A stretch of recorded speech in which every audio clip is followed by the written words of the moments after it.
So, without any further ado, what I'd like to do first of all is introduce Susanna Cordoba, our Head of International Trade, just to give us a quick update on some of the latest things that her and her team are dealing with here at the Chamber. Susanna, over to you. Thank you, Chris. Just bear with me. I'm going to share some slides. Are they showing? Yeah. So, yeah, good afternoon, everybody. Today, I just wanted to briefly bring your attention to a few things. One is we've been called to provide some feedback in terms of the UK exporting strategy. And this is very important because it's going to be shaped according to, obviously, in the framework of COVID and Brexit. And some of the key feedback that the government is seeking is basically around business support, what currently both new exporters or experienced exporters are receiving, but they're also looking into the supply chain, what is kind of the support that is needed there. The online support we've seen in the last few years, the UK government has put a lot of resources and effort to enhance the online platforms to provide support with the Exporting is Great branding and the website. So they are seeking a lot of feedback in terms of that, what is working, what is not working, also what can they do better in terms of the market access. And most importantly, it's becoming more increasingly key is focus on the sustainable growth. A lot of focus on the net zero emissions and just generally making exporting more of a sustainable strategy. Next is export finance. So we've seen in the last few years, again, we've seen a lot of huge amounts of money funding is going to export finance, UK export finance, in terms of helping exporters, mostly large companies, when they're winning big businesses overseas and they need, you know, credit export insurance or guarantees like that. But on the other side, we've seen a lot of decrease in terms of the support given for market entry, the development of the exporting strategy, going to trade missions and that kind of stuff. So it will be useful to have a lot of some feedback on what you guys think some of the funding should be focused on. We believe that obviously both sides of the coin are important, but perhaps the market entry, the pre-market entry type of support might need a bit more to be looked at. The other thing is export barriers. Obviously, we are entering a new wave of free trade agreements negotiations. It's going to be very, very important to have feedback from businesses about what they are facing, both tariff and non-tariff barriers, and things that generally need to be considered for negotiations. And then it's communications. Despite a lot of effort and marketing involved, we are still kind of sleeping behind in terms of the World Trade League. I think we were on the 10th place for exporting. For this year, we are kind of down to 11th place in the World Trade. So again, how can the government support more to get more companies exporting and sustainable exporting?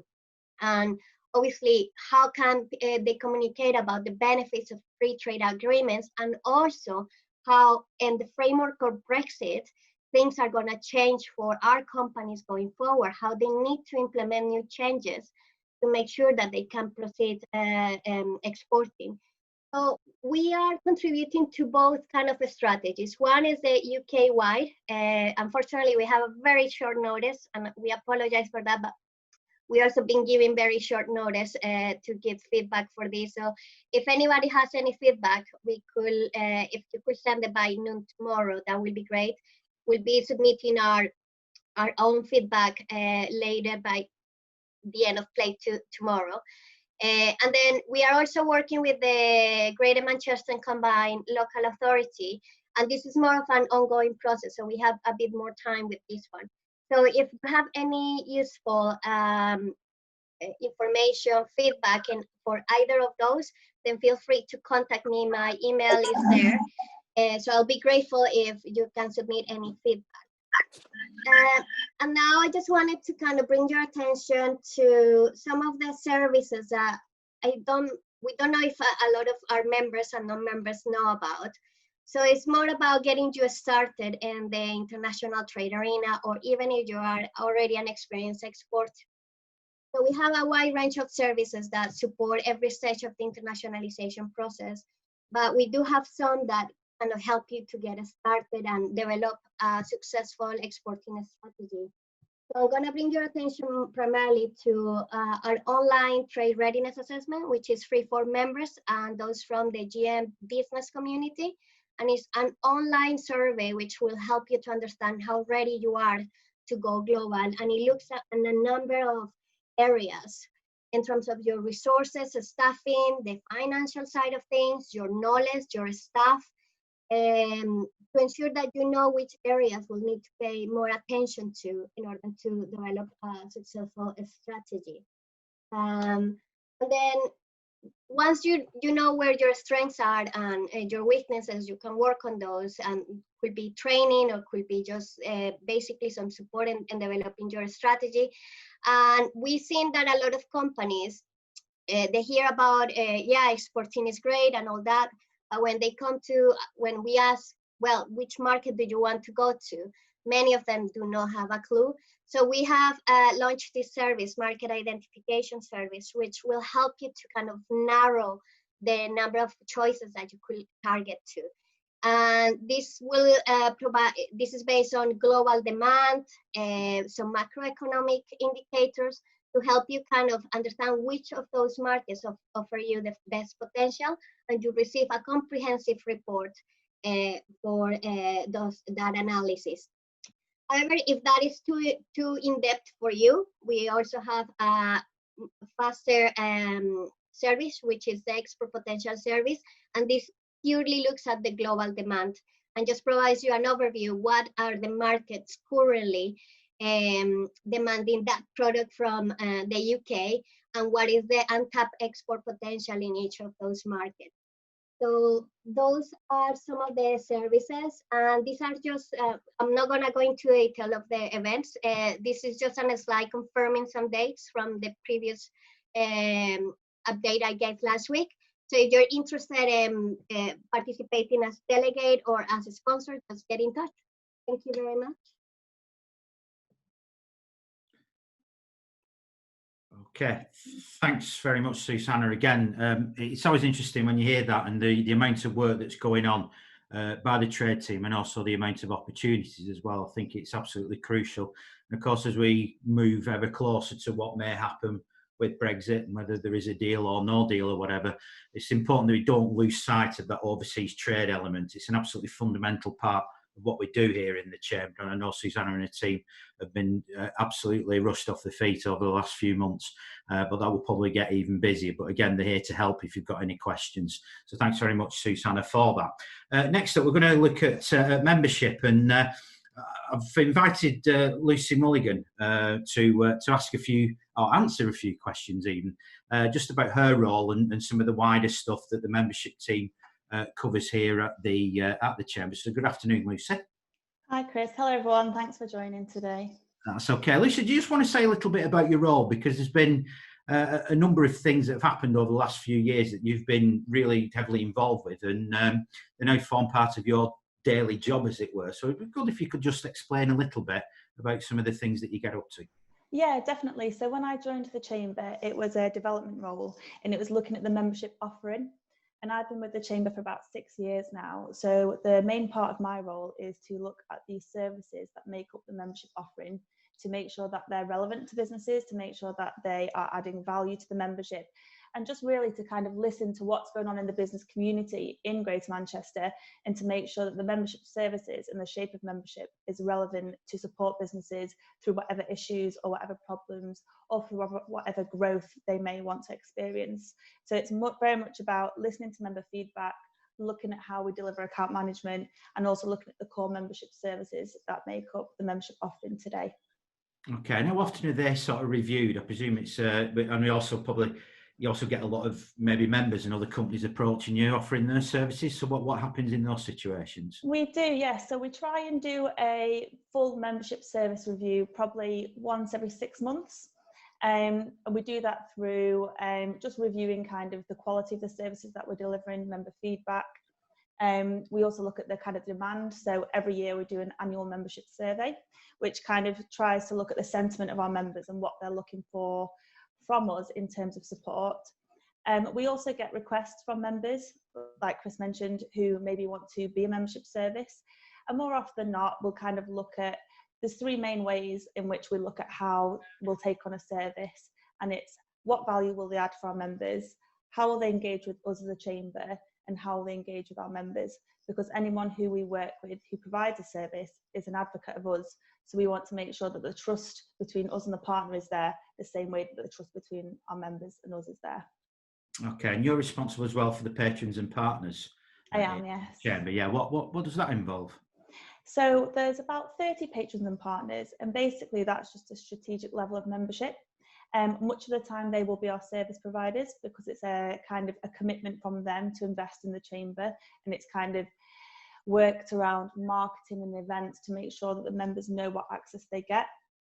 Sometimes as well, it's just about a business standing side by side with the chamber. So we work on strategic levels, patronage with the airport, for example, the universities, and it's just about making sure that we have thought leaders. We like to identify a group of thought leaders, and we hope to have within our patron and partner network an industry expert to cover most industries, so that if we ever need a comment on trends, or if we ever need a spokesperson, we can reach out to that network, and we've got a network of trusted partners then. That's brilliant. And obviously over the last few months, things have changed a little bit. You may have noticed, everyone. Just a little. How was the membership team? Because obviously it's probably right at the forefront of the initial sort of point of contact. So how has the team coped with that? And what have you done to sort of, take account of the fact that we are doing things differently now, and obviously any new services that have come off in the meantime? Yeah, so I think the main thing for us, it was very daunting because we are a member-faced, event-led team. So the chamber members are used to seeing us at events, having face-to-face conversations with us, and we're really apt as that kind of supportive partner. But I think for us, the team have just mobilised incredibly from home in terms of a massive member outreach. So what we did, rather than waiting for members to come to us to tell us what they needed from us during this difficult time, we did a full member outreach, called everybody, let them know we were there, let them know what support they had, and also kind of listen to their problems, so we could then feed that back to the British Chamber of Commerce, to local government, to central government, and obviously that's something that your team does, Chris. And then I think through that big outreach, we were finding a lot of businesses were interested, or were kind of focusing on the kind of finance and funding side of the situation and how they were going to get through it. And there was a lot of kind of announcements from the government. Some came without clear guidelines, but clear guidelines followed later on. So what we've done, and this is kind of exclusive, we haven't actually told anyone about this yet, is we've lined up a new membership service called the Chamber Finance Finder. It'll be a free platform for members to use. What they can do is they can just upload their details, kind of put in what they're looking for, and it's almost kind of a U-switch of finance. And so basically that will have any banks that are offering the bounce back loans, the business interruption loan scheme, that will all be listed there. And it's just an easy way for members to kind of access the funding and the support that's available. So we hope to get that launched in the next week or two. So please do keep your eyes peeled for that. But as and when we've got that ready and we're live, we'll definitely announce that and get members on board and help them to find that funding that they very much need at this point. That's fantastic. Thanks very much, Lisa. It's always good to hear about new services and new products coming in. And again, I think when I heard about that new service, it was definitely one of those that we have got gaps in what we can offer members at the present moment in time. And I think going over the next few months, I think that type of help and assistance will become even more important as we begin to face the realities of whatever the new economy does. So that's a really good positive move. Thank you very much for that. Speaking of the economy, I'm going to bring Subra in now just to give a quick overview of where things are. We've got the final day of the current QES Business Monitor today. So if you haven't filled it in yet, please do so. It's like last orders at the bar, please. I'm going to ring the bell in a minute. We do need to get those surveys in. Subra, we've heard a lot this week around reopening and almost people coming out of hibernation again and shops reopening and one thing and another. Are you getting any sense from any survey results you've seen so far about what how important that is and what impact that will make on the economy? Absolutely, Chris. Thank you, and good afternoon, everyone. Yes, I am seeing a bit of positivity and optimism in this. I think we discussed this last week, didn't we? And I said roots of recovery, and Sharon said green shoots of recovery rather than roots. There is a bit of that, and I think it is extremely important because there are some sectors which cannot work from home. The manufacturing sector, the construction sector, etc., are pretty important. And something that has happened in the last few weeks is we have seen some big companies shedding jobs. This happened in the case of aerospace, Airbus, Rolls-Royce, etc., shedding jobs. It has happened in the case of some service sector companies as well. So this morning you would have seen Centrica, British Gas shedding about 5,000 jobs.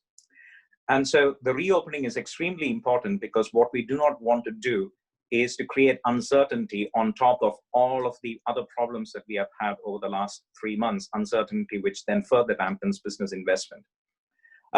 So the good news within the QES results are that is being captured, especially in the responses. The more recent responses are saying that they can restart. We had the additional questions about awareness of government guidance, and that still hovers around 80-82% for awareness. And almost the same proportion of businesses have said that they can implement those guidelines and reopen at least to a partial capacity, half capacity, even if not full capacity. Okay, and this is obviously important. And one of the things that we're both working on, and Clive at the present moment in time, is making sure that people can access town centres, city centres, and the transport bit is hugely important, isn't it? And I know you've been very heavily involved in supporting TFGM with some of the early stage work of how they can actually make that transition. And that's been a bit of an eye-opener, hasn't it, from the point of view of the numbers and potential impact that not being able to fully utilise public transport could well have.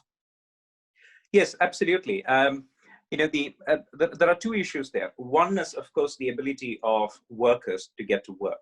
And something that we find is that the sectors that have been particularly affected by COVID-19 are sectors which, to some extent, have lower paid jobs compared to professional services, for example, and where employees generally tend to use public transport.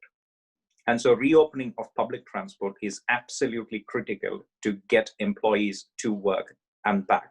Now, of course, that needs to be done in a safe and secure manner. And so a lot of the work that TFGM have done is in understanding what capacity there will be when those social distancing measures are implemented. But the other aspect where public transport is especially important is that public transport is also used by vulnerable groups. People from ethnic minority groups use public transport more. Women tend to use public transport a lot more. And so without having access to public transport, you're actually excluding certain groups of workers from being able to work at all. And that would be immensely damaging for not just the economy, but also the social fabric of the community and society. The work that we have done with TFGM is to understand what level of capacity there will be to meet the requirements of businesses which are reopening. So we know that some businesses will be reopening next Monday. Some have already opened last week. And then retail shops, non-essential retail shops, will be opening in the first week of July. And there needs to be enough capacity to enable people to get to work and back. And that's where, some kind of modeling work is where we have been focusing on with TFGM. Okay, thanks a lot, Subra, with that. And of course, yesterday we saw the launch by the Mayor of the Safely Reopening Greater Manchester campaign, which doesn't easily trip off the tongue, but is obviously a very, very important piece of getting the city and the surrounding towns and the whole of Greater Manchester back open again. The other thing I just want to add on with the QES is, as I said, it is the last day today. As you will know, I remember, and it seems an awful long time ago since we did this, but we do a quarterly economic survey review and briefing session. We've got that for the 22nd of June at 11 a.m. What we're also going to do with that is do a bit of a session as well on looking at what the current economic problems are and ways that we could perhaps look to address those in the future as well. So you can find out virtually, to the day, what the current economic situation is like in Greater Manchester, and also have a little bit of a forward look as well. Look out for details around that. And again, just as Subra said, there's a lot of things happening at present with reopening of non-essential retail, the transport bit. We've seen this week as well the introduction of the 14-day quarantine period if you're landing in the country and one thing or another. And all these things will impact on business in one way, shape or the other. So it's quite important that if you've got something to say about that, please let us know. I mentioned a couple of weeks ago about the launch of the Way Forward, our recovery plan. We're going to be holding some events around that as well for more people to take part. So look out for those in the next couple of days going live. Has anybody got any questions or any comments that they want to add on anything they've heard at all from today, from any of our speakers, from Susanna, Lucy or Subra, about any issues? I just would like to say is that I missed the beginning, so apologies, I didn't get the Zoom in time. But there was a report that came out, it was yesterday or this morning, they're all rolling into one now, so forgive me, but jobs increased by 54% in June in comparison to the previous month. So it is happening, and I know it's going to be very difficult, but there are those green shoots that we were talking about. And I know they take a long time to flower, but they are starting. So there is some optimism out there. And I know that when you compare that to May, because it is based on the previous month, obviously 54% sounds a lot, but in comparison to the previous month, it's not quite where we want it to be. But there is still some positivity out there, and I'm seeing the engineering and manufacturing sector moving forward a little bit quicker than even I expected, to be honest. So it's not all bad, is what I'm trying to say. No. And that's the thing. And again, I sound like a scratch record, but I usually say this in every call I'm in. People haven't shut down completely. There are some sectors, like hospitality, obviously, and things like that. I'm involved in the nighttime economy group, and there's some real horror stories going on there at present, whereby people just literally running out of cash and there's no immediate help for them. But, for every one of those, there's also another one where actually people are saying, well, we're carrying on working, and it's important that this message is getting across to government that things haven't just shut down, and also the media and other people as well, that there's still a lot of business going on in this country. We just now need to work out how we can expand on that in a safe way over the coming months, really, to build on it. So we'll get it all right just in time for Brexit. Anyway, on that bombshell, I just conscious of time, just got one more thing to add in. Sue, I think you mentioned last week about wanting to put some virtual networking events on.